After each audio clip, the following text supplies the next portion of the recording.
Това, което най-много привлича в любовта и в любовната ситуация, това е производството на събитие.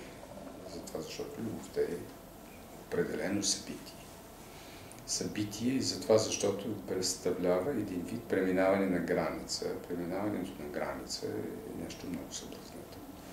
Преминаването на граница се набира някакъв опит за другото, за чуждото, за различното и на това се основава производството на събитие фактически. Сложно нещо е любовта, казано с една дума, но разбира се, по-сложно е тогава, когато се замислим за самата любовна ситуация. Затова, защото любовната ситуация в съвременния свят е нещо със свое собствено развитие, с някакво ставане, с някакъв резултат. И по този резултат в никакъв случай не може да има единодушие. Естественият резултат, който дава самата природа, това е раждането на дете. Раждането на дете е най-сигурният начин една любов да има резултат.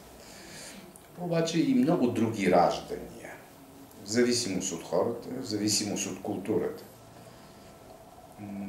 Не може да се препоръча кое е най-доброто, но така или иначе любовта е някакво протичане, което предполага резултат.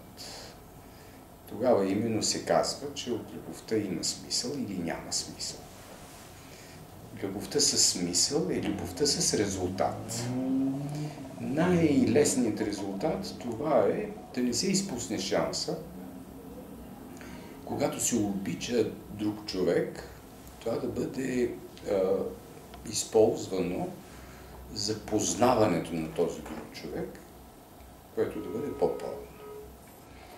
Любовта дава възможност за познаване на един друг човек по начин, който практически обикновено не е постижим с други хора, дори и в приятелска ситуация. Затова, защото любовта дава възможност за прониквания, които винаги са по-дълбоки и по-съществени, отколкото при другите отношения. Но това също е резултат. Познаването на другия човек и чрез другия човек познаването на себе си. Разбира се, това познаване може да протече на равнището на човешкото тяло, в който ти познаваш един друг, който има различно тяло от твоето.